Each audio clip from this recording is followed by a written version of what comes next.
You're listening to Keith Engle, the host of TGI Sports Talk on the National Streaming Sports Roku channel. Football season is here, and SeatGeek is my go-to for buying tickets. Now with SeatGeek, every single ticket is backed with their buyer guarantee. We've all had plans change, and when you can't make it to the big game, SeatGeek has you covered. They're the only ticketer that allows you to return your tickets ahead of the event for credit with SeatGeek swaps. So when things come up, I know that my tickets won't go to waste. So what are you waiting for? Download the SeatGeek app to maximize your possibilities and shop live events with confidence.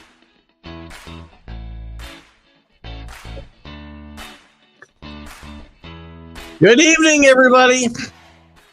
Keith Engle here for TGI Sports Talk's College Football Huddle, and what a night we got to talk about tonight. Not only do we have the college playoff to talk about, and I'll give you my picks right through the bracket. We'll talk about all the other big bowl games. We'll talk about some other stuff going on around college football. But is there any bigger news tonight than the fact that one Bill Belichick, former head coach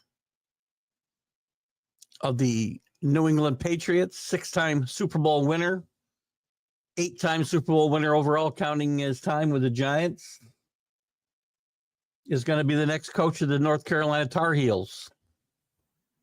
We'll get into that. We'll get into a lot of stuff tonight. I want to welcome everybody watching tonight on Facebook. Our TGI Sports Talk Facebook page, or my personal page.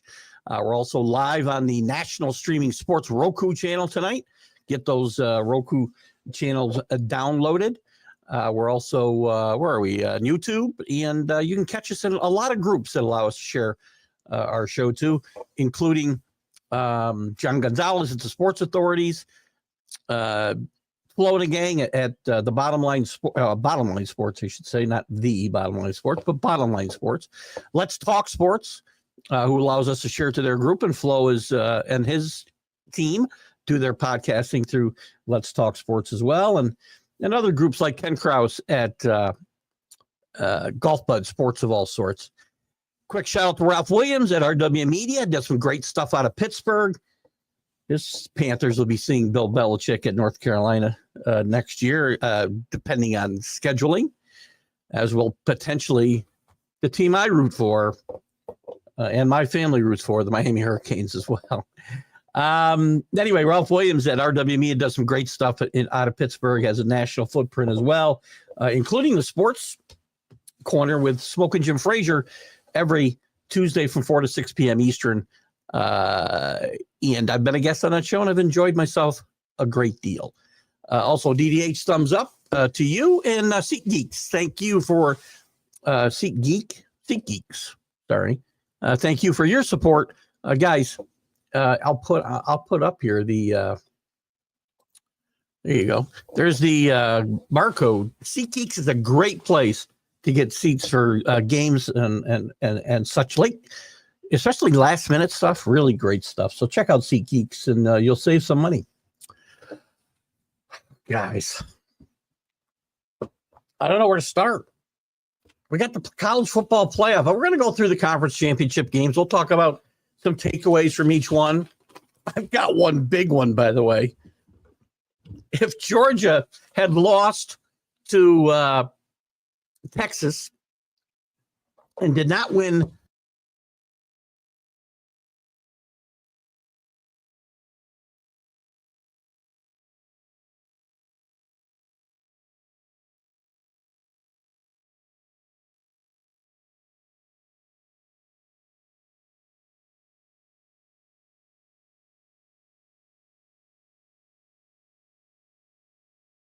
Hope you got that. If you didn't get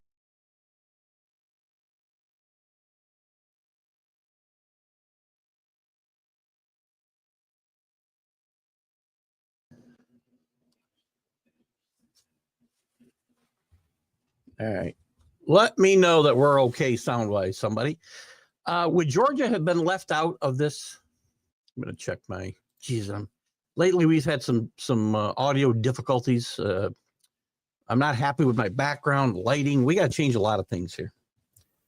So anyway, would Georgia gotten left out? with their starting quarterback out if they'd lost this game? Doubtful. Takeaway number 2. Everybody crying about being left out. Alabama, their ADs up there going, oh, we need to play a weaker schedule. Listen, all your losses were in your conference. You decided to be part of building this powerhouse conference, and we knew what was going to happen. So go cry in your spilled milk, man. You had a chance to take care of business. Every single team who got left out had a chance to take care of business. Alabama, Ole Miss, South Carolina, everybody had a chance to take care of business. None of them did it. Shut up. We'll get into more of that. Again, we'll look at the bracket here in a little bit. Big news, Bill Belichick signs, and I'll get to some comments here in just a second. Let me just make sure there's nothing bad going on with my feed while we're here. Yeah, it looks like we're all right. Bill Belichick signs with the I'm shocked. When this news broke that he met with them last Friday, 2 Fridays ago, I guess now. I'm losing track of time. I think maybe it was this past Friday. I shot this down. I think it was this past Friday. Shot it down. 100% wouldn't happen. As you hear a little more, and we don't know all the details of his contract, by the way. We know it's 3 years, $30 million. We don't know about his supposed demands that Steve, his son, Steve Belichick, who did a pretty good job at Washington this year and did a good job overall with the Patriots, Washington Huskies, by the way, this year. As defensive coordinator, will be coming along with him, and whether there'll be any guarantees about a succession plan in 3 years or whenever. So we don't know about that stuff just yet. But I'm shocked at this. I'm going to be on with Robert Butler after the show at 8:30 on Sports Scopes. Check that out. I just don't. I'm flabbergasted. I don't know if speechless is the right word, but as I've learned about what he might be trying to put in place for Steve, as I've listened to him talk about at college, might as well be run like a pro organization now. You've got free agency. You've got a no salary cap, really. He's going to be able, will he be able to recruit? I don't know. But I guess you could do worse than trying to get your kid into a college and ready for the next level. Excuse me. Than Bill Belichick. Is he going to turn North Carolina into a winner? I don't know. They haven't even won the ACC, since 1980. That's 44 years into my 45 years next year by my count. Again, math isn't my forte. I'm not liking any of my lighting here. I don't know what to do. I guess I'm going to have to beat. I don't know. I'm just shocked at this. As far as the polls go, I think I'm happy. We'll look at the matchups. I will say Oregon has got a very tough road to the playoff. I think they're going to have to look at this. I doubt they'll do anything next year in year 2, but when this contract comes back up in year 3, watch for some changes. There'll be some arm twisting by the SEC and the Big 12, or I'm sorry, the Big 10. They don't know how to count over there either. To allow them each to have 4 automatic berths, to let them have the only 2 buys when there's a 14-team playoff, let's say. And I think that would ruin this playoff. But I think you'll see some changes. The way they seeded teams, because the seeding didn't really match up with the rankings, right? Ohio State and Tennessee at 8 and 9 is just crazy, and Oregon having to play them instead of Penn State. Penn State's got it. They may very well lose SMU. Don't get me wrong, but Penn State's got an easier path to the semifinals than Oregon does. Boy, they fell into the cat seat. Let me get some hellos out there. Chris F. Gray from above the border here up in where are you? Canada. Good to have you with us. The chat rooms are heating up. Everybody's going bonkers for TGI Sports Talks College Football Huddle with Keith Engle on National Streaming Sports. Look at that. Chris giving us a great plug tonight, and I had to read it. You know what I need, Chris? I need you to record that, man. Record that for me. Send it to me. I'll put it into my audio file here, and we'll play it, man. Chris has got a great voice for radio, voiceover work. Good to have you with us again, Chris. Michael Gott from across the pond over in the UK, getting late over there. It's about midnight, isn't it? Again, my math isn't great, but I believe it's 10 after 12 Thursday morning for Michael. Thank you for staying up and watching us tonight, Michael. Bill.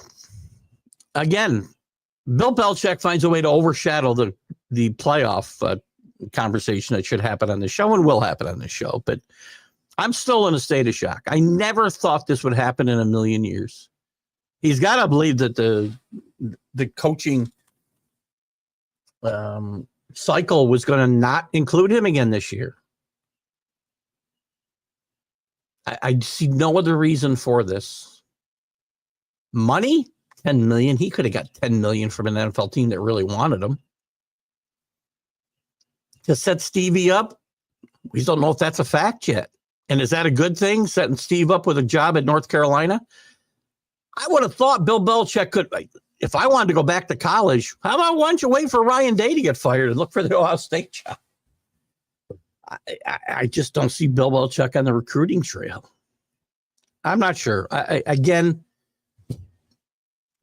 You can't get better press clippings if you're North Carolina. Where are you going to get better publicity than this? Amazing. Sound went down. No, thank you. Thank you for that, Michael. Good evening, Keith. That's me. I'm doing great, Dave. By the way, news for your Syracuse Orangemen who knocked out the Miami Hurricanes out of the playoff. They would have been in without that loss to, maybe the shirt is causing me problems. I don't know. You may not see the shirt again on this show. I think we got some lighting issues because of the shirt, believe it or not. Anyway. Dave, your Syracuse Orangemen, a really good team, and it appears that McCord has said he will play in their bowl game as we speak today. That these things are fluid. Syracuse is going to play in the Holiday Bowl against Washington State. Their quarterback is still up in the air about playing as well.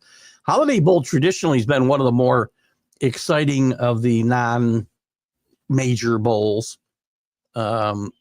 Usually it seems like we have some shootouts and some fireworks, and that should be fun. And we'll look at some of the other bowl matchups. There's some other good ones, interesting ones, let's say. We don't need all these bowls, I'll say again. But there's some interesting matchups out there that we'll take a look at, as well as the playoff bracket. Michael says, watch Game Day, and they stated North Carolina are up and coming and putting positive plans in place. Was that a dangling carrot to get them there? I guarantee you they had to tell them what their plans were as far as NIL money to be spent. Of course, the colleges have nothing to do with that, but I'm sure that Bill met with whoever's running the collective at North Carolina and wanted to know what kind of NIL budget would be in place. Again, there's no salary cap. You can do what you want. Ohio State just spent $20 million on a team that fell on its face against Michigan. And Ryan Day, by the way, better win his home game. He'd been better off playing on the road. Anyway, with Belichick, I'm not sure what he's thinking about. Yes, is North Carolina up and coming? Up and coming is that's a little much. North Carolina, again, has been a mediocre football program. It's a basketball school. Doesn't mean they can't win there, Michael, but history says they won't. 1980, since they won an ACC championship. Might be their only one.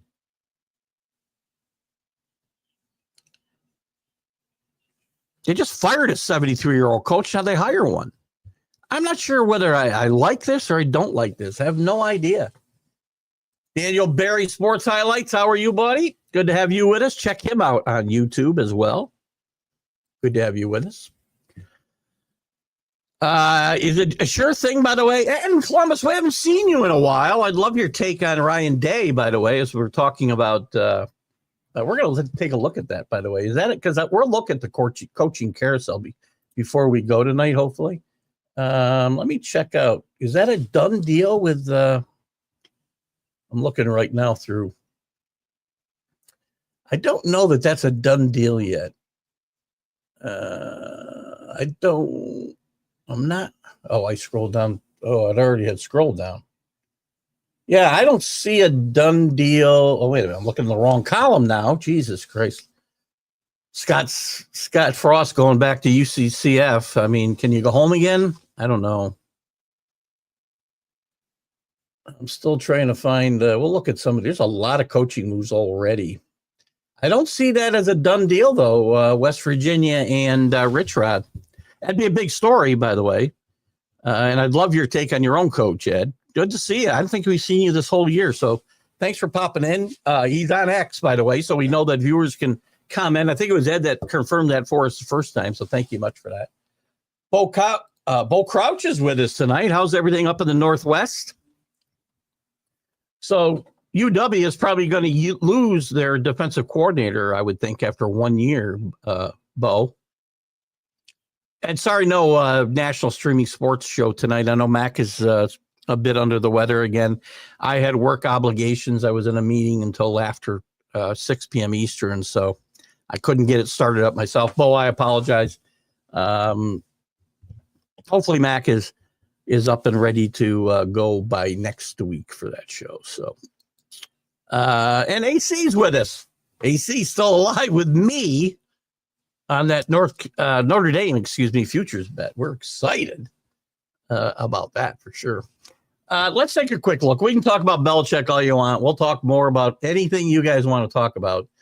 But first thing we'll do is take a look at the teams that did get in. Now, very interesting.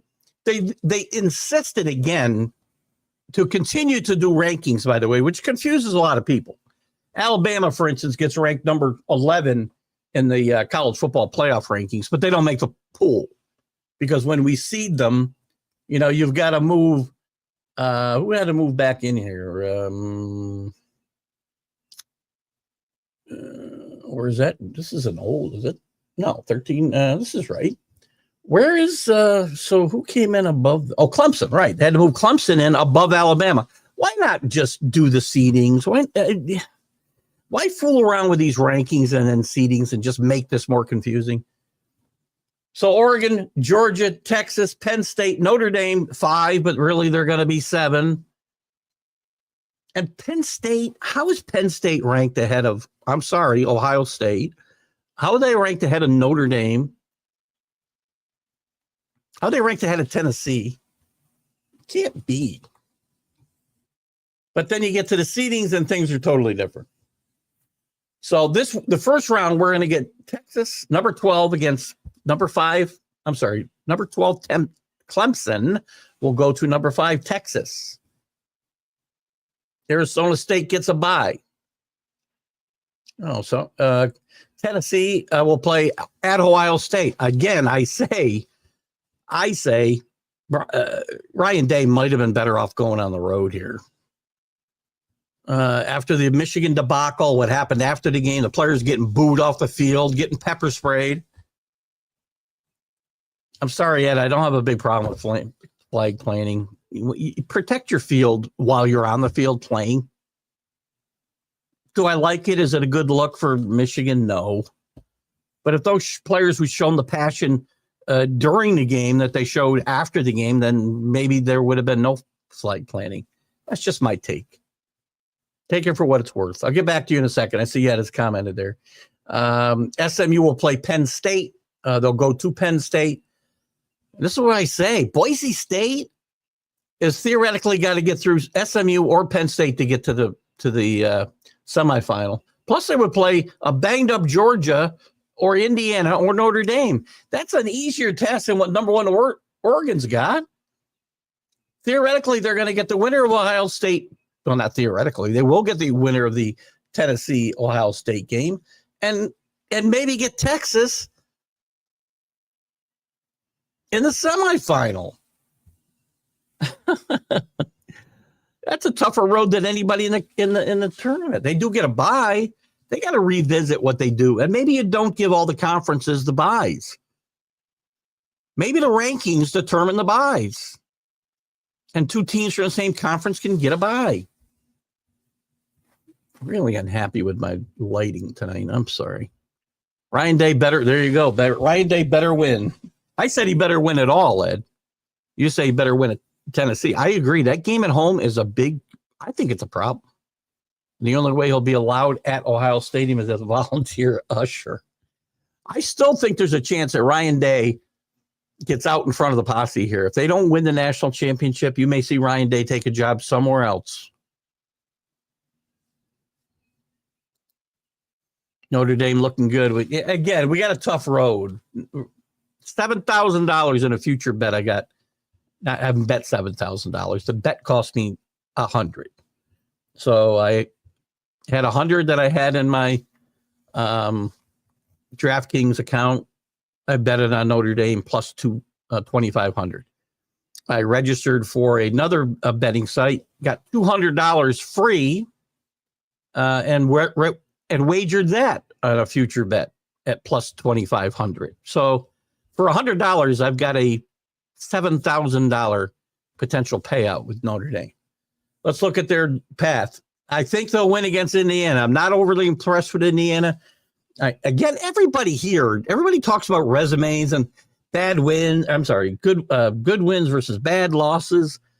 No good wins on their resume, whatever. Everybody's flawed. Everybody's got a flawed, some flaw, some blemish to their record and their resume, except maybe Oregon.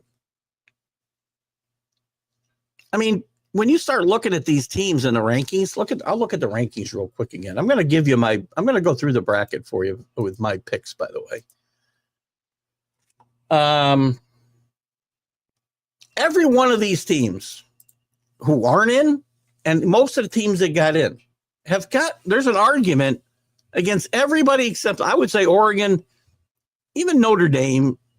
I could probably put in this grouping, Ohio State, everybody but Oregon.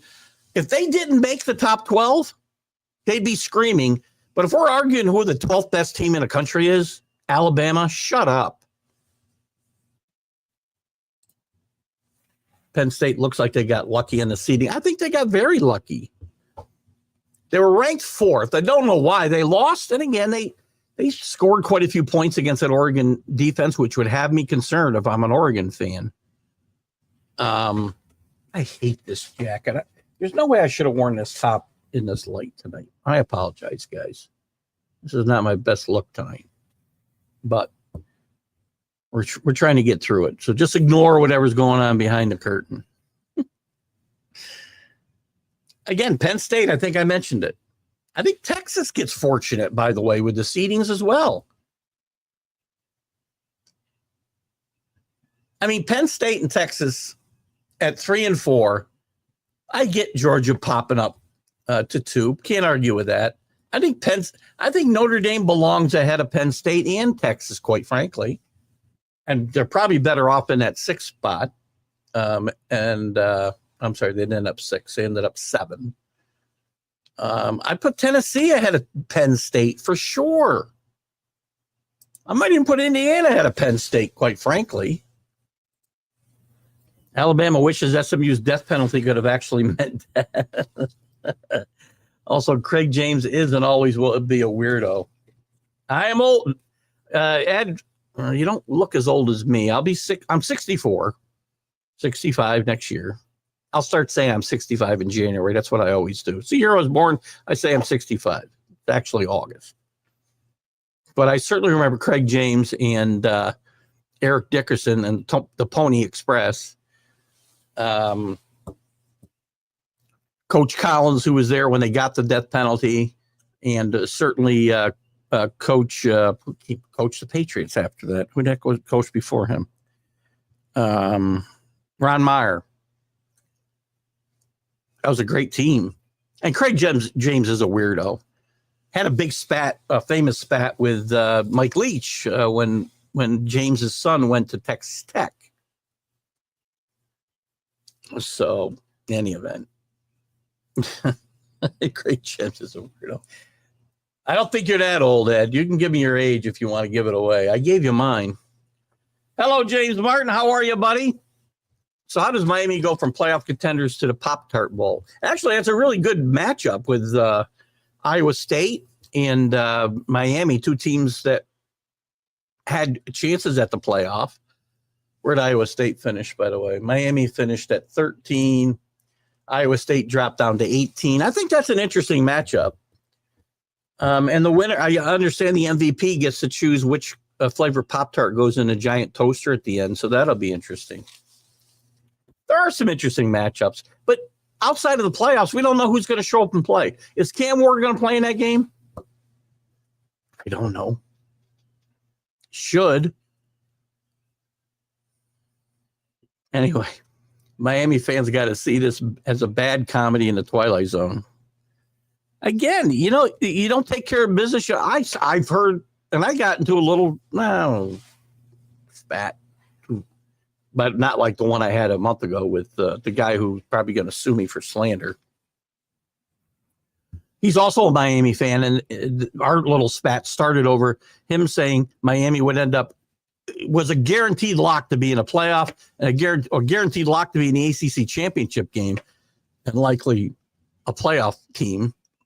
And I said, it's not a guarantee. Syracuse could beat them. And that's what happened.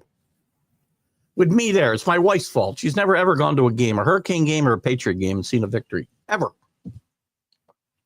I'm considering banning her from watching these games on TV. Much less going to the games. But it is a bad comedy. Yeah, but all these teams, I'm sorry, anybody didn't get in. I left Miami out in my opening remarks somehow. Alabama, Ole Miss, South Carolina, BYU, Miami, whoever you want to talk about. You had your chances. You failed. Shut up, take your ball and go home. Don't send your ADs to go out and say, yeah, well, we'll just play a easier schedule. You guys wanted to put together this juggernaut of a conference. I feel sorry for nobody in the SEC, nobody in the Big Ten. Almost said Big 12 again, because they can't count in the Big Ten. I feel sorry for nobody there who gets left out of a playoff because they lose 3 games. Don't screw up the entire landscape of college football with realignment to put together your super conferences, and this wouldn't happen.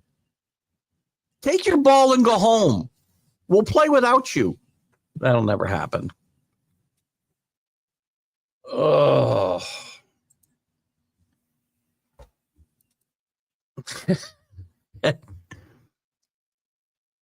What influence she had, I don't know. Paul Spada, I did find out there is no truth to the rumor. I see Paul here, by the way. Hi, Paul. Good to see you. There is no truth to the rumor. I did look into it that she's taking classes at UNC. Maybe she will now. Maybe she'll be on the cheerleading squad. I don't know. But Ed says she wants to make some new friends, and I guess that's the case.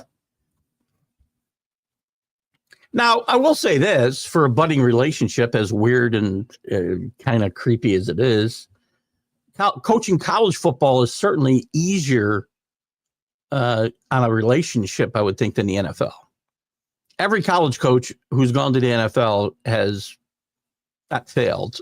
Most of them have failed. But guys like Steve Spurrier, they get there and they don't understand the grind that these NFL coaches go through compared to the college coaches. There's guys they've got out there doing their recruiting. They come in maybe to close the deal. They aren't working 24/7, 365 days a year. Maybe that'll start. One of the things that Belichick said about before he took the job was that college is more attractive now because it's almost like coaching in the NFL. You've got money to pay players with, not just NIL, but starting next year, there's $20 million in the coffers for sports programs to use to recruit players. That's for their entire program now, not just football, girls volleyball, whatever. But still, pay for play is here. There's free agency. Guys can move every year. I don't know if Bill's going to be successful. I really don't. And Michael Gott, I know what they said on game day. I'm not convinced that NC is up and coming. They could do well in the transfer portal because Bill Belichick is there. and they may see it as a easier path to the NFL or a better path to the NFL with him as the head coach and his contacts, and he can get them ready. And he's talked about getting guys ready. You know what I didn't hear him talk about? Winning national championships. I heard him talking about running a NFL feeder program and training guys and getting them ready for what to expect on the next level. That's all great. I didn't hear him talk about winning conference championships, and maybe he'll say that tomorrow whenever his remarks are. And I still want to see what the promises were about Stevie.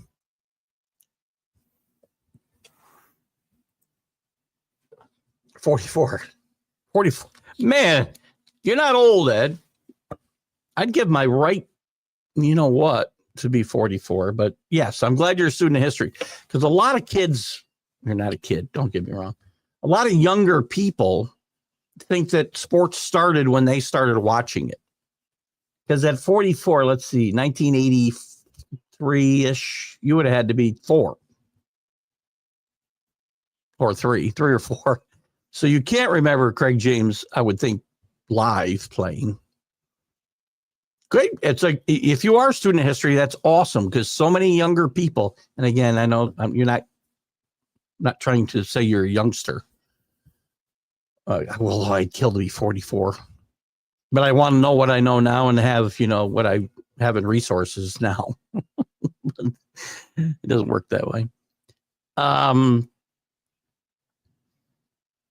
But I like kids, or did it again, Ed.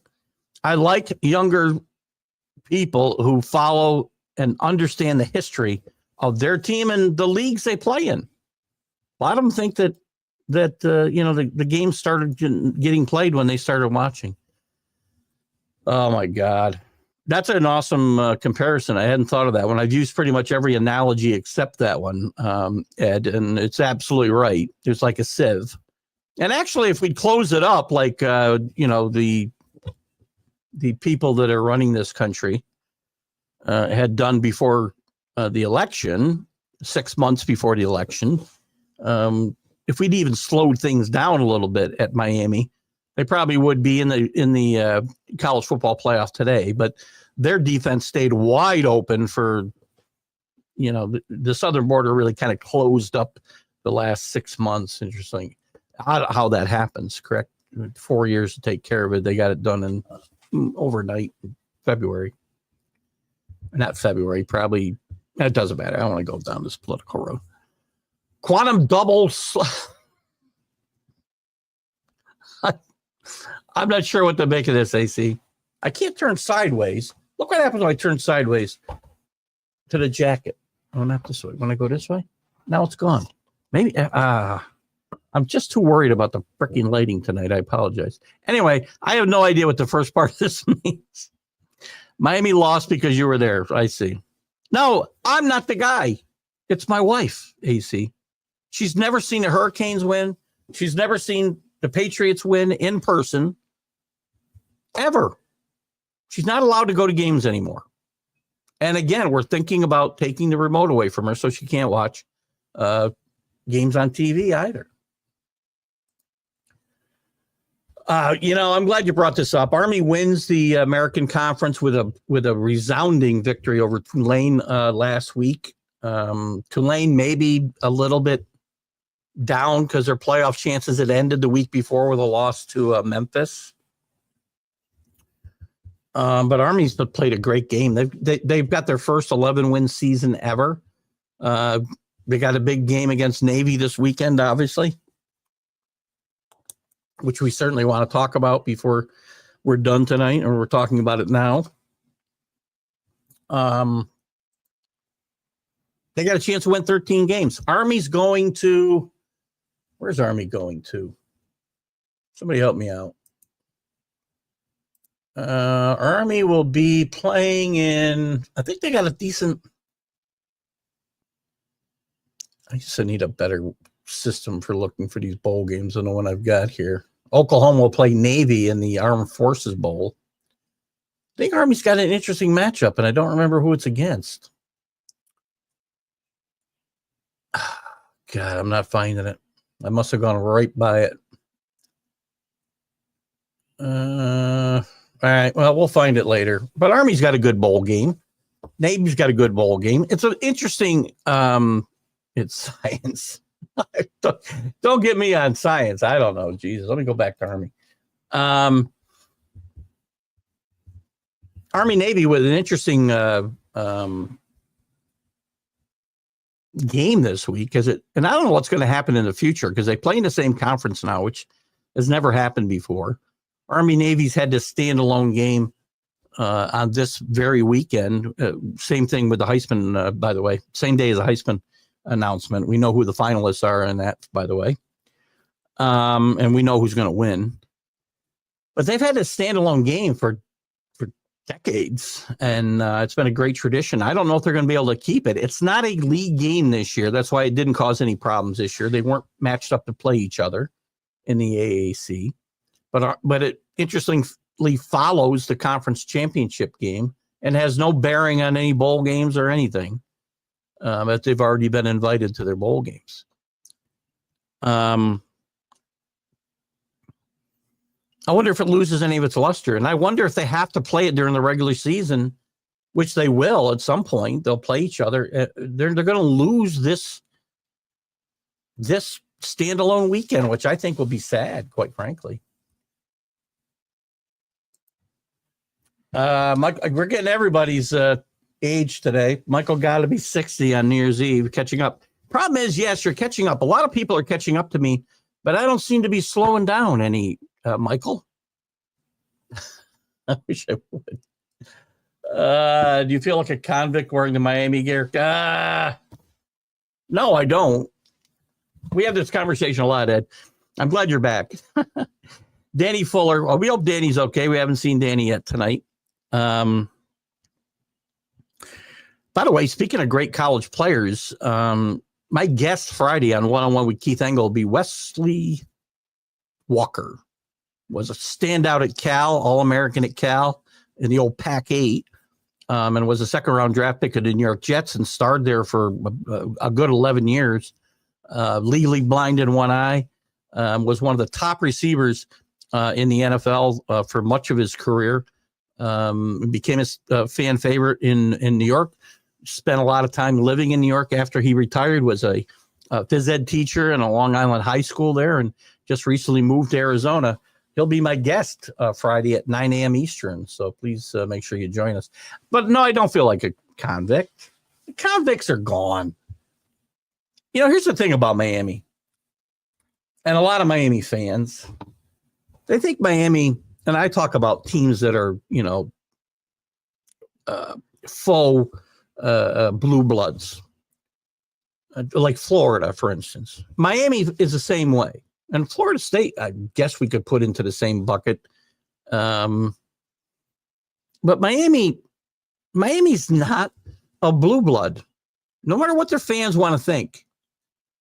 Me being one of them, I don't think this way. And maybe because I came along after that, I wasn't a fan, but necessarily a big fan during the Catholic Circus convicts time. College football, I've been more of a stories kind of guy. I follow good stories, right? But I came along to Miami via my wife and her son, who graduated, did his undergrad. Interesting enough, here's an interesting story. He did his undergrad at Miami, and he did his postgrad and his doctorate work. He got his doctorate at Chapel Hill, North Carolina, at Chapel Hill. So he's never really rooted for North Carolina. I don't change my allegiances based on where coaches I like go, but it's going to be very interesting and difficult. I'll root for Bill Belichick to get his Carolina Tar Heels against Miami in the ACC championship game. How's that? And lose a close game. But I look at the convicts are gone. This program really had a 20-year run from, say, 83 to 2004. And before that, they were mediocre. And after that, they've been mediocre. They've really been mostly irrelevant since 2004. They have a spike here or there, but more often than not, when they have a good season, it's much like this one, where they look really good and lose to somebody they shouldn't lose to. They control their own destiny and can't take care of business. This has been the history of the Hurricanes since I've been following them. They were either terrible or didn't take care of business. And the Catholics versus convicts, by the way, first of all, another great ESPN 30 for 30. Watch it. But a lot of guys want to still, there's certainly no more convicts there than there are around the rest of college football. Probably even then.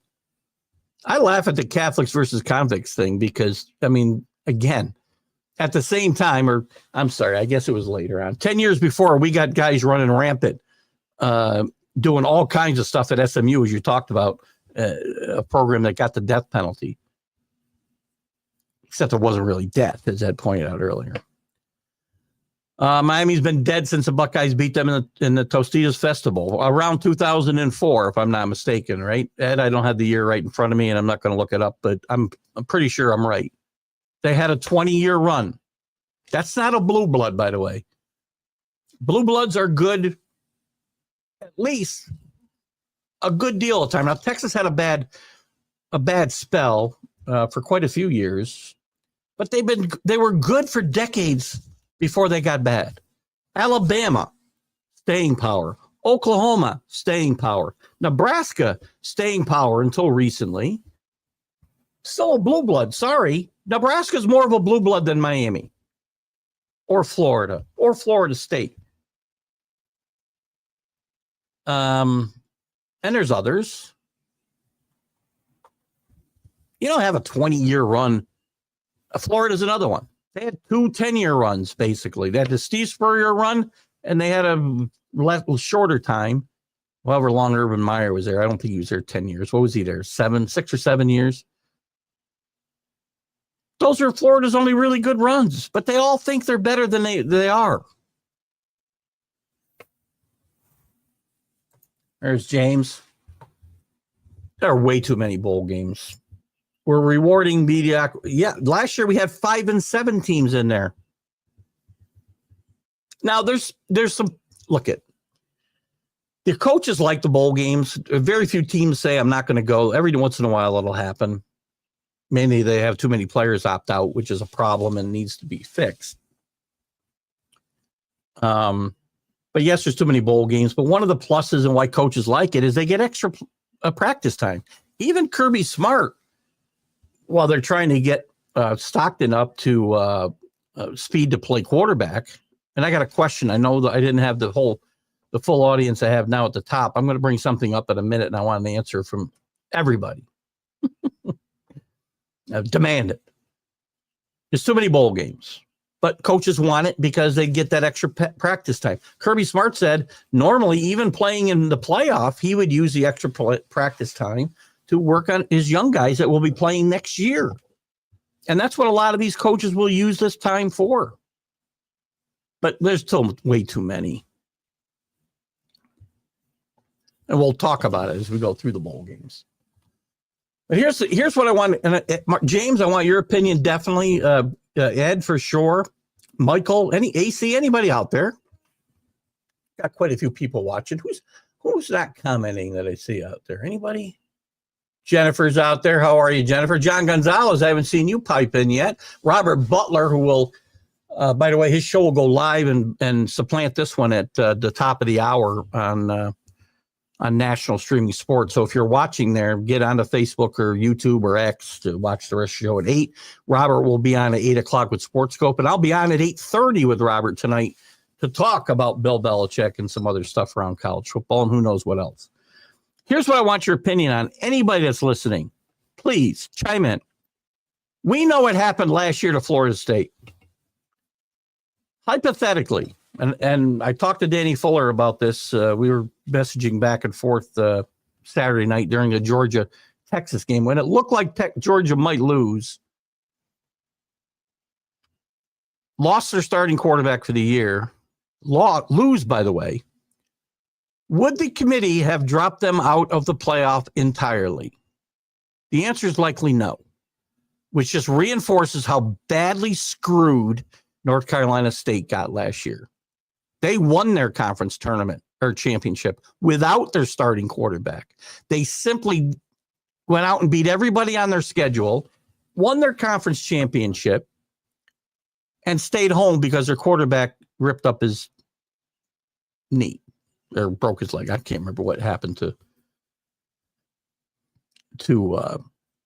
Jordan Travis last year. I can't remember. Travis Jordan last year.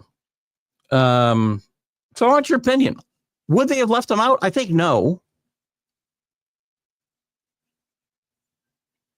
I could see Alabama being put in, because if you want to use the same criteria, Georgia would have been in with Carson Beck with a loss. They'd have been in for sure.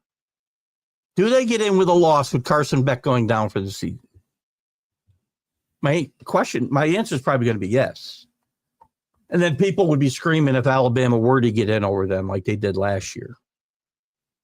Again, every one of these teams that didn't get in, and most of the teams from 2 to 12 have a blemish somewhere in their schedule. Someplace they didn't take care of business. Where if they had been left out, I'm sorry, quit crying. You're the 13th best team in the country.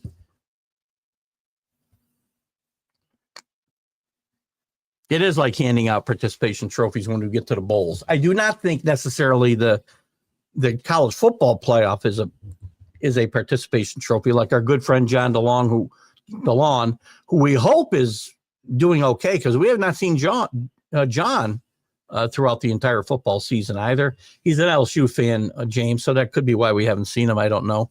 Big SEC proponent. But James thinks the entire 12-team playoff is a participation trophy exercise. And I say that's wrong. These teams did earn their way in. I think it would be more equitable if we took, again, another thing I nearly got sued for. When I backed the plan, I didn't say I made it up, Basement Bob. Backed the plan that said there should be 16 teams in this playoff. All 10 conference winners get in. And give me six of the next best teams. Let's play some football. That's not participation trophy. Leaving teams out that go undefeated, leaving teams out that win their conference championship for teams that lost 3 games. Hello? I don't care how good your conference is. I really don't. You decided, Alabama. I'll keep going back to them because they're crying like the biggest baby in the world down there in Tuscaloosa, saying we're going to play a weaker schedule. Well, you lost all your games in your conference. All your losses were in your conference. How would a weaker schedule have helped your resume? It wouldn't. You wanted this, Alabama and all the other teams in this conference, as far as I know, wanted to expand and wanted a super conference. You reap what you sow, guys. There you go. You're out because you lost 3 games.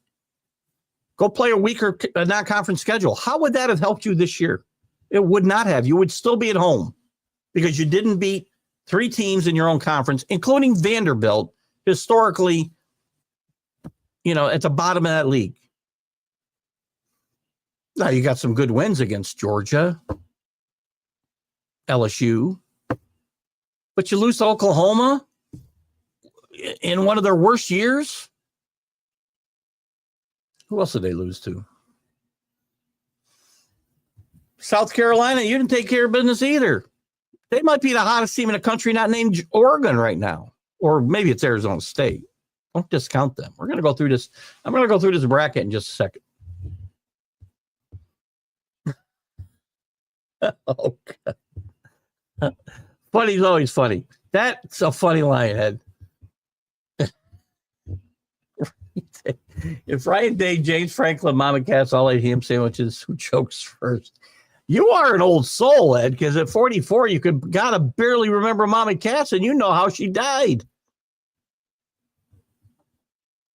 Mama Cass died when I was like 15.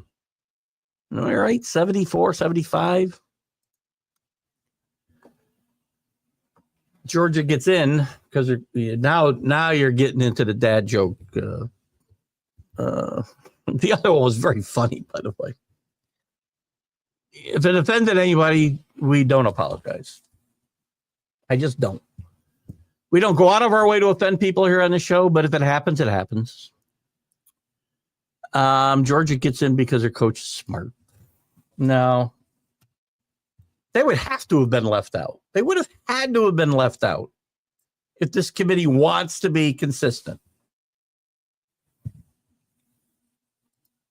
Boston College would beat Ryan Day if they wore Michigan jerseys. I didn't get my Boston College. This normally, let me see what it looks like right now. This is normally the background I use for this show, as Ed may remember. Oh, it's not so bad. Actually, it looks better. And see, I'm getting so much distortion tonight. I don't know why. I've tried everything. There's your Boston College Eagle stadium in Cherry Hill. I went to a lot of Boston College games. I was a Boston College fan for a while because Josh Beekman, son of a very good friend of mine, somebody I played golf with for years, every Saturday and Sunday. Charles Beekman, if you're out there, Charles, how you doing? Hi to Val, hi to all the boys. Josh Beekman played offensive line there for 4 years under Tom O'Brien and with the great Matty Ice. So there's your Boston College stadium. Do you think I'm ready for these types of things? Let's go through this. Let me go through this bracket. I'm going to give you my bracket, and we're going to we'll look at some of the other bowl games, but here's my bracket. And there will be a little bias in here because I have a $7,000 windfall coming my way if this goes a certain way. So we're going to probably have some bias here. I'll give you what I want to happen. And then I might qualify a little bit with, I think, what will happen. Texas will beat Clemson at home. I think probably I don't know. Clemson is very weird. But I'm going to take Texas to beat Clemson. Line-wise, I'm not getting any lines right now. We'll get into them when we get closer to it. I'll give you my picks right now. Ohio State. I think Tennessee beats Ohio State at Ohio State. How about that? Sorry, Ed. I think it's the curtains for Ryan Day. I think Tennessee's got enough speed up front and size up front that it's going to give that patchwork OSU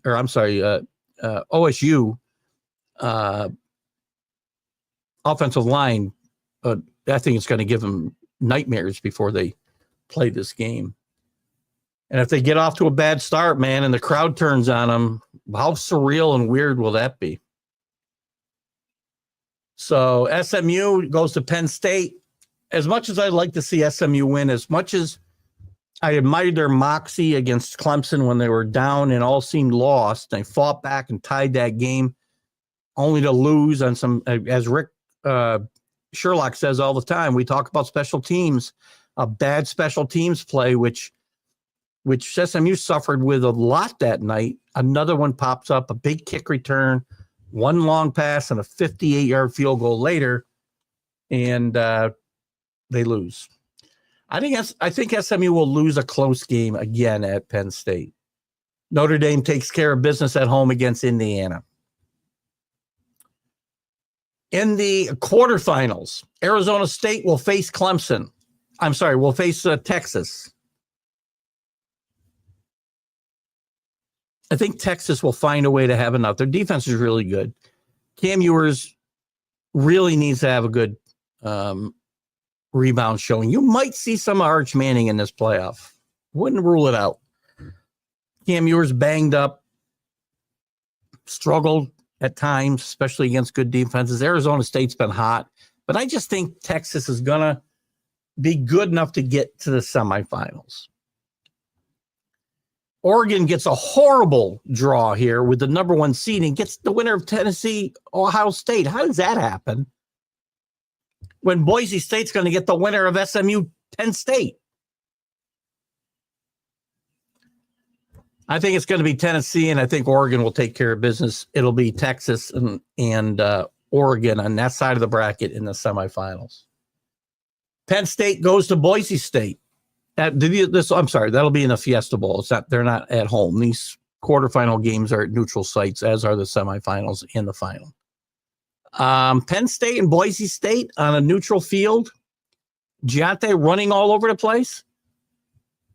Give me Boise State in the upset.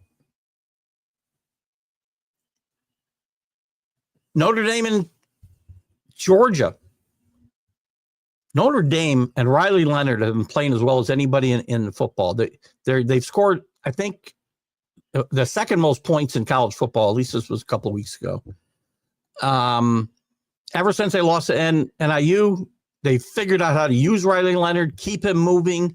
He's a dual threat quarterback. He's not a pocket quarterback. Georgia losing their starting quarterback. I'm sorry, Rick Sherlock. Georgia goes down. Notre Dame goes to the semifinals against Boise State. Well, we know how I think that one's going to go. Notre Dame gets to the championship. Now, I'll give you a qualifier here. This could be Penn State over Boise. But either way, Notre Dame, if they get to this semifinal, they're going to have the advantage over both these teams. Penn State runs an offense right out of 1980. On the other side, I already said, I already had Oregon and Texas moving on. I think Oregon takes care of business against Texas. We got an Oregon Notre Dame shootout for the national championship. Does Notre Dame fall apart somewhere before this? It's possible. If they get to here, do they fall apart like they did all those times under Brian Kelly? All those times, 2 times in the playoff. And once in a national championship game, run out of the building by Alabama? Or do they come up big? Does Marcus Freeman finally earn the respect of Rick Sherlock and all the naysayers on this show, which I became one of after the Northern Illinois game? I'm going to tell you Notre Dame wins this game in a shootout. The over-under is going to be about 70. I think Notre Dame's got a real chance, their best chance to win a national championship since 1978. That's my take on the playoff. How about that? Anybody buying any of that? Let's look at the coming week's schedule. Here's some of the bowl. We got Army Navy this week. I like Army's a 6.5 point favorite here. I like Army in this game. I think I might like the over. It's only 39.5, but now you've got an Army team that not only controls the clock for a lot of time, but scores a lot of points. And Navy can score quickly. I think this game's going to be, I don't think I'm going to bet the game. I think I'm betting the over-under in this game. I like it over. But I like Army. Jeff Monken, this might be when he moves on. He's one of the best. He's one of the most underrated coaches. I say this every week. Underrated coaches in the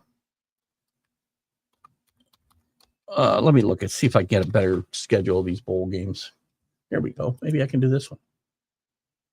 That's impossible, man. Is this better? There we go. This will work better. Look at all these bowl games. How many, James, you said how many bowl games? There are too many? Yeah, way too many. Do we care about the Myrtle Beach Bowl? I don't even know who's playing. You're not even going to give me the teams in this thing. Good grief. This is useless. Hold on. I'm so pissed. Oh, God. I want something reasonable that I could freaking. All right, this is better. It's a little small. Let's see if I can blow this up a little bit. Here we go. Something called the Cricket National Celebration Bowl. Jackson State against South Carolina State. Nobody's going to care. It's on ABC. Jackson State. I'm going to pick every game for every bowl game. And I'll tell you the ones I like. So far, no. The Salute to Veterans Bowl. Something called the IS4S. Salute to Veterans. We love veterans. Do they need their own bowl game? I don't know. Oh, let me get to some. I saw a couple comments I don't think I got to. Sorry. Before I go on. Keith, do I remember with the Boston College team from 2005 season? That's a good question, Michael. Let me take a quick look if I can. I like to do this football 2005. I'm trying to think if when Josh was there later. Let me look at this roster. 2005, this team went 9-3 under Tom O'Brien. They finished 18th in the AP poll. Matt Ryan was on that team, so I'm guessing Josh was on the offensive line there. Will Blackman, I remember being a great player, defensive back, played a little bit of wide receiver, went to the Packers in the draft, if I remember right. I'm looking at some of the other names. Quentin Porter was a really good backup quarterback. They had a good running back here. Hold on. No, I guess he was gone by then. Trying to look at some of the other names that I remember. Will Blackman, I remember very well. Nice kid, too. Josh Beekman played offensive line. He was a junior that year. I thought the kid who went to the Giants played linebacker, lineman at BC. I can't think of his name right now. He wasn't on that team. But this Boston College team was really, really good. Matt Ryan in his junior year, I didn't think was all that great. His senior, he started to come on. Never in my life did I think he was going to be a top 5 pick in the draft and have the type of career that he had. But he had a really good career. So good question, Michael. And there's your answer. Either Ohio State loses to Rocky Top or they go Rocky and win it all. Yeah, I think Ryan Day needs to win it all. And even with him winning it all, Ed, I think he's going to have a certain faction of people there. They're going to want him out anyway. Right? I'm not wrong there, am I? Back to these bowl games. The Veterans Bowl, and again, we salute the veterans, but probably not many of them will watch this game. South Alabama at Western Michigan. We'll take Western Michigan. Scooter's Coffee Frisco Bowl. Memphis at West Virginia. We don't need to see those teams play each other. Sorry. I'll take West Virginia. Boca Raton Bowl. Western Kentucky against James Madison. I'll take James Madison here. Nobody cares. The Las Vegas Bowl. Interesting matchup with Cal and UNLV. Take the over, guys, whatever it is. Don't need that game. The RNL Carriers New Orleans Bowl, Georgia Southern and Sam Houston. I'll take the relative newcomer Sam Houston in this game. The Staff DNA Cure Bowl, seriously, Ohio and Jacksonville State. I'll take Jacksonville State. Union Home Mortgage Gasparilla Bowl, if I said it right. Florida against Tulane. Billy Napier did save his job this year. Tulane goes from a playoff potential if they'd won out and won their conference. Didn't lose to Memphis and Army back-to-back to the Gasparilla Bowl. Then you got the playoff first rounds. Those are all before December 20th. And the 20th and 21st, you've got the first round of the playoffs. We got the Myrtle Beach Bowl, Coastal Carolina against UTSA. Sorry, I like UTSA and Coach Trailer. Nobody cares. Famous Idaho Potato Bowl on the Blue Field in Boise, Northern Illinois, and Fresno State. Nobody cares. Hawaii Bowl, which we've played for quite a while. UCF and Coach Ken gets his new team at San Jose State after a long career at Navy into a bowl game. Maybe some interest there. Game above Sports Bowl, Pitt against Toledo. I don't think anybody cares. I'll take Toledo. Pitt fell apart. Guaranteed Rate Bowl, Rutgers against Kansas State. The Ventures Bowl, Arkansas State and Bowling Green. Nobody cares. Birmingham Bowl, Navy and Oklahoma. Finding a game maybe I've got some interest in. Does Oklahoma belong in a bowl game? I don't know. Navy does. Maybe I've got some interest in this game. That's going to be played on the 27th of December. Now we're starting to get some games I might have some interest in. The Liberty Bowl. That's a long time bowl game. Let's keep it. I'm not even going to give you the sponsor. Sorry. Arkansas and Texas Tech. Interesting matchup. Holiday Bowl. I think this is an interesting one. I said at the top of the show, Dave Guyette, Syracuse fan.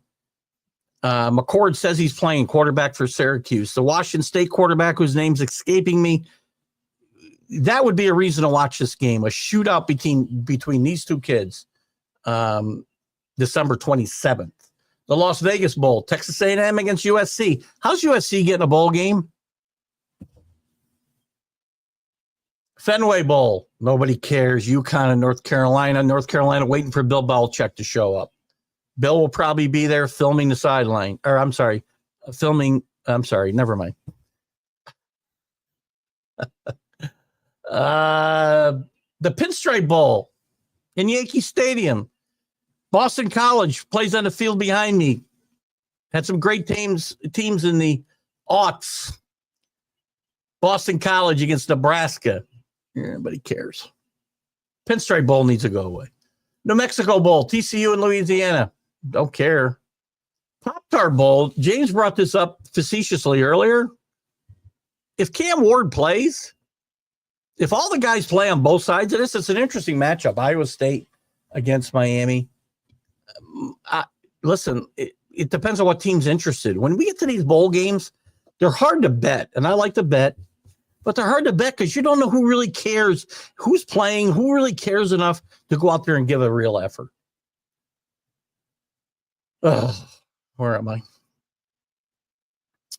The Arizona Bowl. Miami, it's a Snoop Dogg Arizona Bowl, by the way. Good God. You too can have your own bowl game. Last year, this game was sponsored, I think, by Barstool Sports. Oh, God, who's in that? Where are we? Miami of Ohio and Colorado State. Nobody cares. The Military Bowl, we love the military. Nobody cares about East Carolina against NC State. The Alamo Bowl. This one's an interesting matchup. BYU against Colorado. The word is all the stars are playing. Shirley Sanders is playing. The future Heisman Trophy winner, Travis Hunter, playing.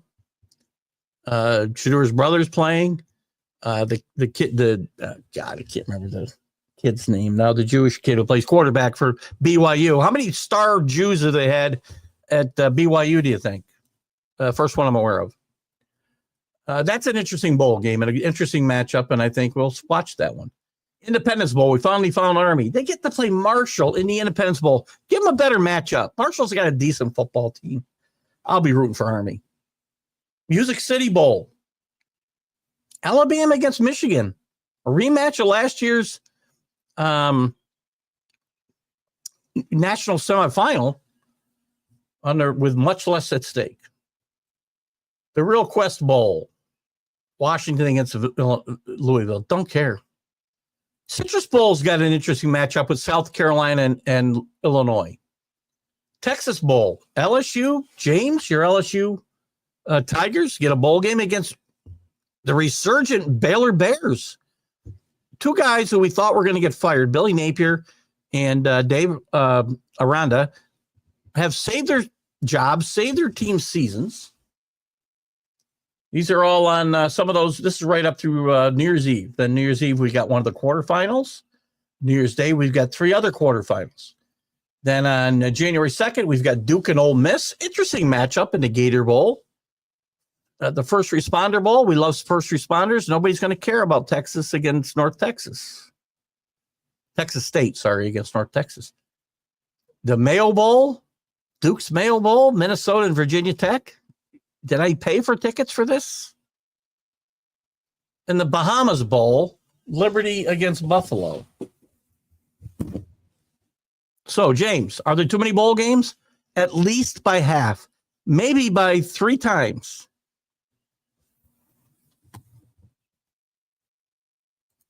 Belichick from Super Bowl to Myrtle Beach Bowl. I don't get it, Ed. I don't get it. It's a lot of money. He doesn't need the money. Thought he wanted. We're going to talk a lot about this on a Sunday stream of consciousness. I can tell you right now. I'm shocked. I can't believe he doesn't want the win record in the NFL. He's never coaching the NFL again. He's done. He's done. Unless for some reason he goes to North Carolina, does a great job, and then an NFL team lures him back in a year. But once 2 years go by, and certainly when 3 years are gone by, he's never coming back to the NFL. He'd be too old. They fired a 73-year-old Mac Brown to hire a 73-year-old Bill Belichick. Now, all things being equal, that's a pretty good trade-off.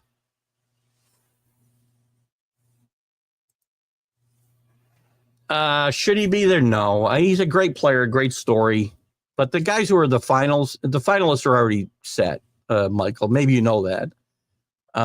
Travis Hunter, Cam Ward, Giante, and Dylan Gabriel will all be in New York. They'll all be in New York Saturday night. It's a foregone conclusion. Travis Hunter's going to win this. If he doesn't, it's a travesty. As great a season as Giante had, it was tremendous. Travis Hunter, what he does, nobody does anymore. He played 120 plus plays a game on offense and defense. Nobody does that anymore. Bryson Daly, great story, great competitor at Army. He's going to go on and serve his country. God bless him. He's got his last big stage is Saturday afternoon, 3:00, I think, against Navy. He wouldn't have been able he might have been able to get, he wouldn't have been able to get to the high school. Well, maybe he could have got there. I don't know how they would have worked that out. But no, he didn't get invited, and I'm okay that he didn't. It would have been a good story. Could you have said, Dylan, stay home? But if they're going to just take the top 4 guys, and I believe they have the top 4 vote getters, then you can't fudge it. If you're just saying we're going to invite 4 guys, including the winner, then it would have been nice to have Bryson Daly on that roster. Ed talks about the 1993 Holiday Bowl when John Cooper and the Buckeyes beat Lavelle Edwards and BYU 28-21 was thrilling. They've had a ton of great games. Let me look up this. Can I click on this? No, I can't. Let's look up the Holiday Bowl. I just want to do this. We're going to look at some coaching changes real quick too. Ed, you didn't answer me. I think you had put up the comment about. Go to Wikipedia. Comment about Rich Rodriguez going back to West Virginia. Been a lot of rumors about that since about a week ago. I have not seen it come to fruition. So if you got more news on that, let me know. Let's look back at this. This bowl game started in 1978. Some of the great games. 1979, Indiana against BYU, 38-37, a great game. Indiana beats, and I believe that was Lee Corso's Indiana Hoosiers, beats BYU, number 9 BYU. The next year, BYU beats SMU 46-45. The next year, BYU beats Washington State. This was the BYU Bowl for a long while, by the way. Beats Washington State 38-36. The next year was a blowout. Nothing exciting there. Nothing exciting. Well, in December of 84, BYU beat Michigan and won a national championship coming out of the Holiday Bowl, which has never happened and never will again. I'm looking for some of these shootouts. Iowa, 1986, beat San Diego State 39-38. Believe San Diego State was led by one great Marshall Faulk maybe that year. I take that back. I don't think that's correct. That's too early for Marshall Faulk. Blowout. 50-39, Penn State over BYU. Texas, that's a blowout. Sorry. I'm looking for some of these great games. Ohio State game that Ed talked about. Number 11, Ohio State and John Cooper, 28-21.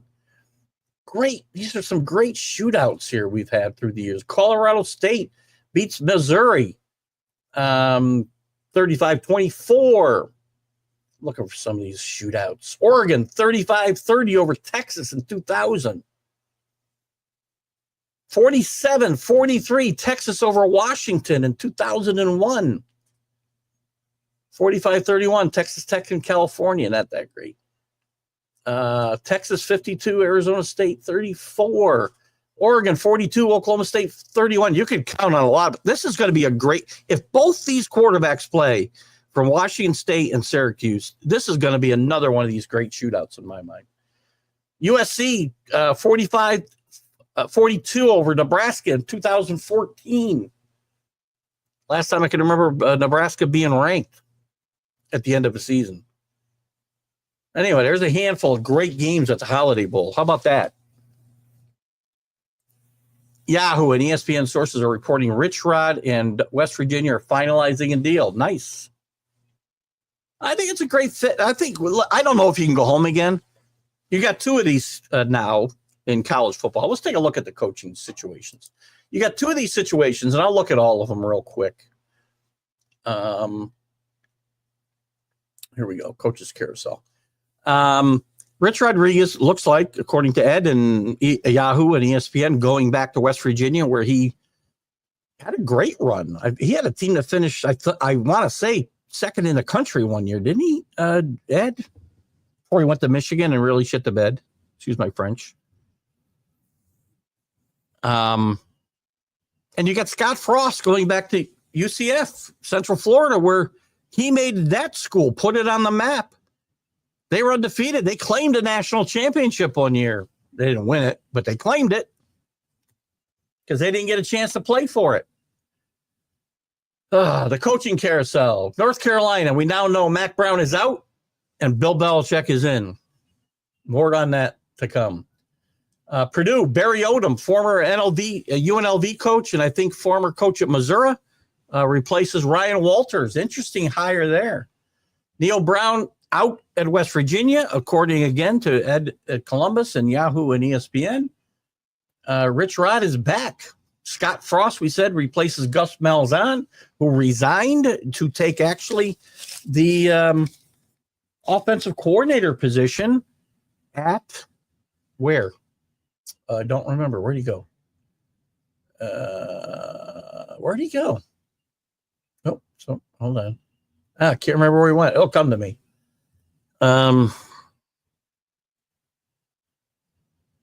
Damn, where'd he go? Florida State. Maybe Florida State. Check me on that. Appalachian State hires Dowell Loggins, a South Carolina offensive coordinator, one of the hot coordinator names out there, replacing Sean Clark. Willie Simmons at FIU, replaces Mike McIntyre. Blake Harrell at ECU, East Carolina, gets that job. He was the interim. He already had replaced Mike Houston. He was a defensive coordinator. Matt Ince gets the job at Fresno State. Jeff Tedford has left for the second time, likely done now as well. Charles Huff takes the job at Southern Miss. He was the coach at Marshall. He takes over for Willie Hall. Bronco Mendenhall on the move again. He had a great career at BYU. Went to Virginia, didn't do quite as well, but he had a decent team. He led New Mexico, who we thought would be one of the worst teams in the country, to a 5-7 season. Now he's going to go to Washington State. Interesting. Who is this? This is Tulsa, still looking for a coach to replace Kevin Wilson. Charlotte has hired Tim Albin to replace Biff Paggi. Rice hired Scott Abel, Davidson's head coach, to replace Mike Blumgren. Casey Keeler will get the job at Temple, replacing Stan Drayton. We still have a job open at Central Michigan, where Jim McElwain, former Colorado State, Florida coach, stepped down. Sam Houston will need a replacement for Casey Keeler, who took another job, as we said, at Temple. Don Brown was fired at UMass. This is the worst team in the country, I'm telling you, or maybe Kent State. I don't know. Joe Hazar-Mariak, Rutgers defensive coordinator, takes that job over for Brown. Ball State hires Mike Yurimovich to take over for Mike New. Jerry Mack gets the job at Kennesaw State, replacing Brian Bohannon. He's the Jacksonville running back coach now, by the way. Interesting move there. Zach Kittley takes over for Tom Herman at Florida Atlantic. Tom Herman's star has fallen a lot, right, guys? Barry Odom needs to be replaced now at UNLV. Charles Huff needs to be replaced at Marshall. Tim Albin needs to be replaced at Ohio. We had some interesting extensions. Mike Gundy, who was thought maybe was going to step down, one of my favorite coaches at Oklahoma State. He has taken basically a restructured contract. This is similar to what happened to Harbaugh several years ago at Michigan. He's had to get rid of both his coordinators. He's taken a big cut in pay, but he's staying. Kalani Sitake, who was in trouble probably coming into this year. But one of the big surprises in the country, and certainly in the Big 12, he gets extended. Sam Pittman is retained after some thoughts he may be in trouble this year, and there's even thoughts he wouldn't come back for this year, but he gets retained. Billy Napier is retained. Dave Aranda, as we mentioned earlier, retained. Rhett Lashie, the great coach at SMU, a lot of talk about him going elsewhere. He got extended at SMU. J.G. Kinney gets extended at, where is this? Texas State, excuse me. Done a fine job there, too. And Trent Dilfer, interestingly, a lot of rumors that he would get fired.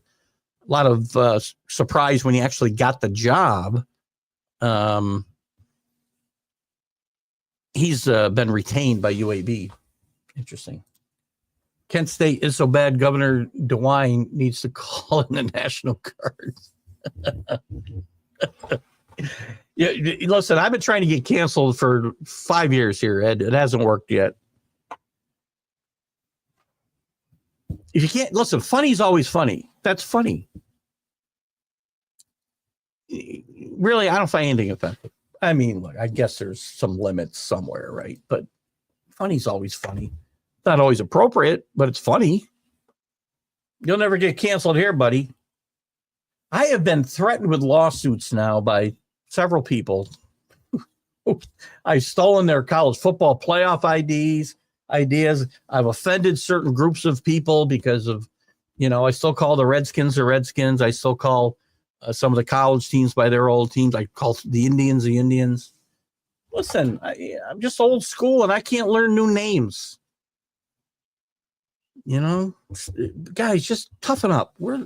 We used to be a tough country. We're a country of babies now. So, ugh, right? I got to go on. I'll be on in 8 minutes, by the way, with the great Robert Butler. So switch over to go to Facebook and look up Sports Scopes. That's SKOPE, and or look up Robert Butler, and you'll find me at 8:30 talking more about some of these same topics with Robert and his audience. Always a great audience and always fun to get on with Robert. So we'll do that in a few minutes. What else do we want to talk about? Army, Navy this weekend. A lot of fun. When was the last time Army, Navy both were this good playing each other? I think it's been quite a while. And has anybody done a better job than Jeff Monken in this country? I'm sorry, they have not. I didn't get your opinion on this, Ed. I got 7 minutes, let's say. 7 or 8 minutes. Let's say 7 minutes. There's a bill that somebody in Ohio, an Ohio lawmaker, wants to make it a felony to plant a flag on a football field. Please stop. You're awesome, bud. I appreciate your kind words, and I hope to see more of you as we continue through the college football postseason, and start to transition to basketball. If you follow basketball, as an Ohio State fan, maybe you don't. I'm just kidding, but I want your opinion on this flag planting thing. I get it; it's not a great look. I wouldn't want my kids necessarily to do it, but I think it's a lot of nonsense. I get it, but you're going to make it a felony to plant a flag and taunt the other team. The felony. Because they incited a riot. You know, incited the riot, was the Ohio State guys who went out to defend their turf. I get it. But why didn't you have that type of emotion and vitriol when you were playing a game?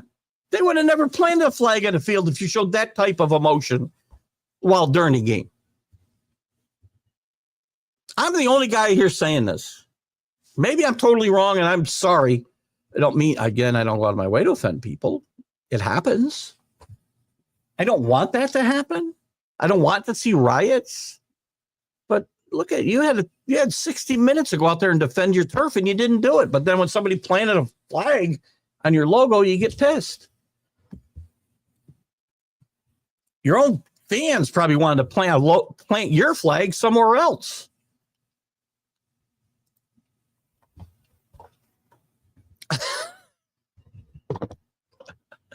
Oh, and you're right. So that's against planting flags on artificial turf. It's not natural. Felony should only be for burning the U.S. flag. Thank you. That Ohio lawmaker is just trying to make a name for himself. So, Ed, I'm going to take from your comments that this isn't terribly offensive to you that these Michigan players took their flag and planted it at the middle of the Buckeye Stadium. The horseshoe. I said Buckeye Stadium. I'm probably calling it the wrong name. Look at it. It's not a great look. I don't know that I would do it or I would, want my players to do it. But, these people that are all worked up about this, and I've been on a lot of shows in the last 2 weeks, almost 2 weeks now, that have taken such great offense to this.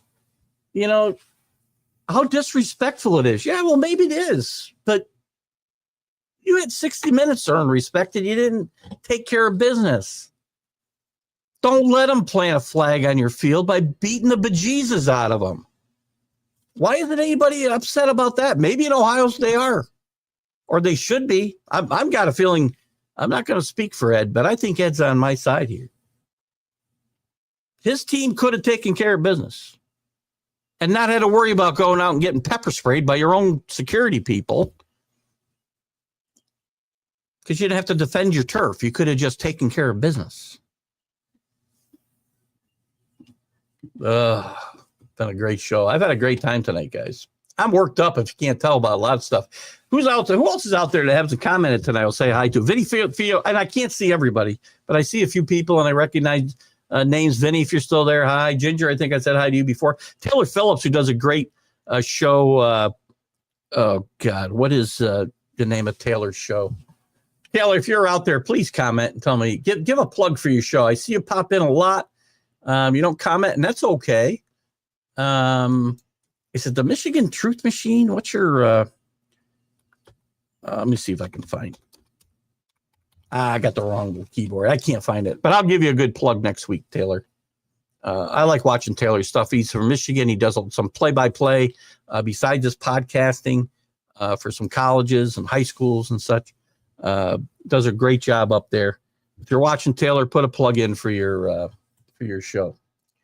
And if it, hopefully at least be in the comments because I got to bug out of here in 1 minute. So anyway, Ed hasn't commented back. Oh, there he is. I'm saving your blood pressure. Rick's been very quiet as I've been bashing the committee and not bashing the committee. They did a good job, I thought, with their selections. I'm okay with Georgia getting in. I'm impressed that Georgia came back and won that game with their second string quarterback. We'll talk more about it Sunday, Rick. And we'll talk about Army Navy. We'll talk about the Heisman Trophy announcement, which is going to be Travis Hunter, guys. Don't even watch the show. Don't even watch the Heisman presentation. He's going to win 2-1 over anybody else. But we'll be back Sunday with the Stream of Consciousness. Remember, Friday, my guest is Wesley Walker, former Cal Bear standout, All-American at Cal, former Jet All-Pro wide receiver. Did a long stint as a phys ed teacher after his career on Long Island, and then has moved to Arizona recently in retirement. He'll be on the show with me Friday morning at 9 a.m., Eastern, the 101 with Keith Engle. We'll do the MLB update on Friday afternoon. Lots to talk about in baseball, obviously. And Sunday, we got the Stream of Consciousness where we talk everything that you guys want to talk about. And we drive Keith's blood pressure up, as Rick has just mentioned here. Guys, I really appreciate you joining me. Ed, welcome back to the show. Hope you'll be here often. And guys, I'll see you later. Keith Engle, out. Football season is here, and SeatGeek is my go-to for buying tickets. Now, with SeatGeek, every single ticket is backed with their buyer guarantee. We've all had plans change, and when you can't make it to the big game, SeatGeek has you covered. They're the only ticketer that allows you to return your tickets ahead of the event for credit with SeatGeek swaps. So when things come up, I know that my tickets won't go to waste. So what are you waiting for? Download the SeatGeek app to maximize your possibilities and shop live events with confidence. You're listening to Keith Engle, the host of TGI Sports Talk on the National Streaming Sports Roku channel.